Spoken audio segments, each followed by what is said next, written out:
The other day, I had a strap come in from Artem Straps, and yes, they are a little on the expensive side.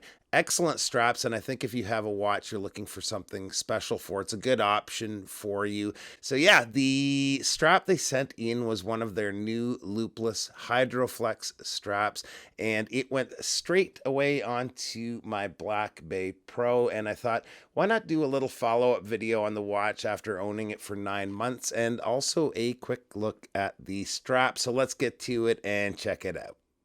All right. Now, as of the time of recording, the new version of the Pro just came out yesterday. This video will probably come out a few days later, but the new Opaline dial, what do you guys think of that? When I first saw the pictures, I thought the yellow hand was too light or too light of a shade of yellow against the white dial, but I've seen some video clips now today and it does look really good. Still think I'd go for the black though over the opaline, but yeah. So, and when I first got the Pro, I really was looking for it on the bracelet. I mentioned this in the past, but I found a Canadian seller with it on a hybrid, the Tudor hybrid strap, and it was just too good of a deal to pass up. I quickly found out the bracelet would be about a grand Canadian, and I still search for a deal on one every once in a while. But in the meantime, it's been on either an olive green loopless sailcloth or a black loopless sailcloth from Artem. Mostly the black, but I've enjoyed it so much on these straps. I like the look and the overall comfort level. They are soft straps. Just going to grab one here, and flexible but sturdy enough to support a watch with some heft like this at the same time on your wrist. The watch is a large, fairly heavy and thick watch, so things like thinner seatbelt straps, any thinner straps really tend to make this rock back and forth on your wrist. It's not very comfortable at all when that's happening, but the Artem straps have done the trick. Let me actually hit you with the numbers if you're not familiar here, starting with the case width, which comes in at 38.5 millimeters. The watch does appear bigger than that due to the fact that the bezel protrudes just beyond the case and is about a millimeter bigger in diameter than the case. So I'd say this wears closer to a 39.5 millimeter watch. Because of that, it's possibly the first point of contact if you accidentally knock the watch on something, and I can 100% attest to that. I already have a couple of small marks on the very edge of the bezel. It's barely noticeable, but they're there. The longer I wear this, though, the more likely it'll get hit over time.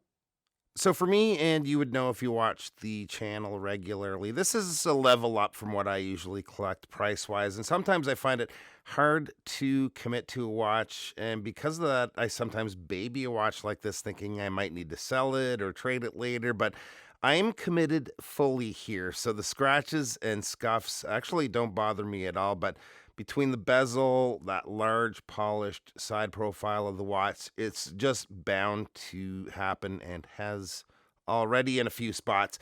The thickness of the watch comes in at 14.8 millimeters, including the crystal, and this is most people's complaint with the watch.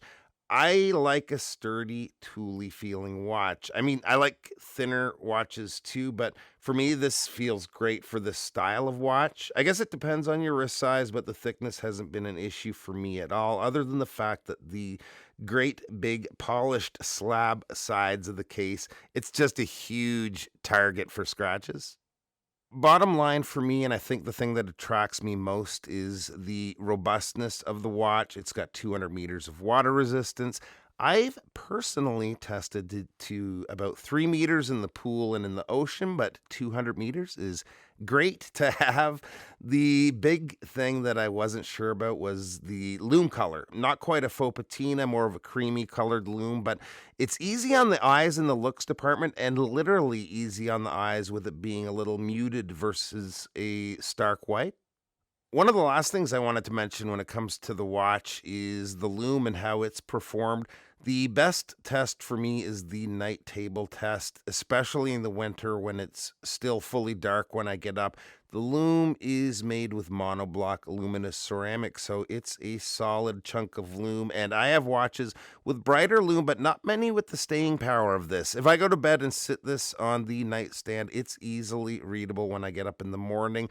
Also, I should mention the accuracy. I've worn this for entire weekends a few times now, and a few times I've checked the accuracy. In over 3 days it gains. It's been gaining usually about 2 to 4 seconds during that entire time, which is top notch.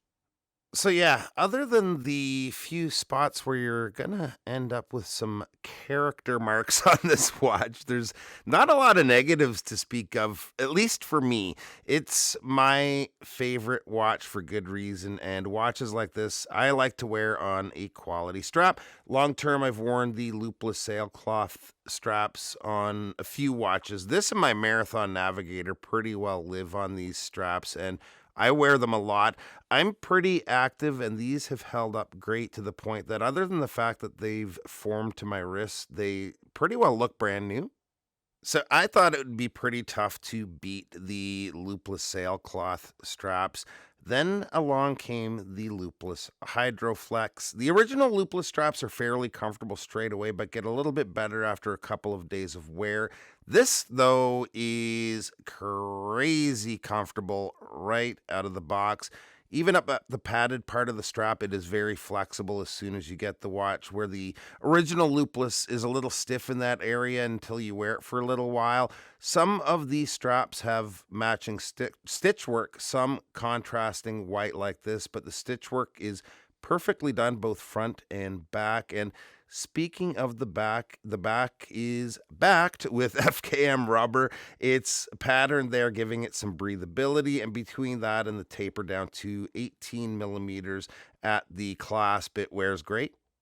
And here it is on my 7¼ inch wrist. And yeah, this looks sweet. Love the look of an olive green strap on this watch.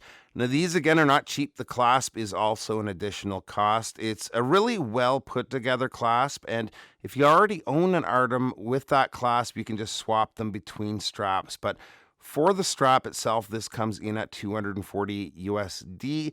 The clasp is an additional 85 US dollars, but there is launch pricing that cuts that in half to 43.50. I'm just not sure how long that will last. If you do get one of these straps, that is only if you get a strap with that clasp. If these are anything like the other Artem straps I have, they just last and stay looking new forever.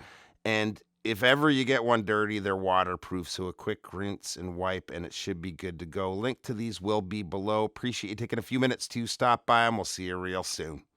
Bye-bye.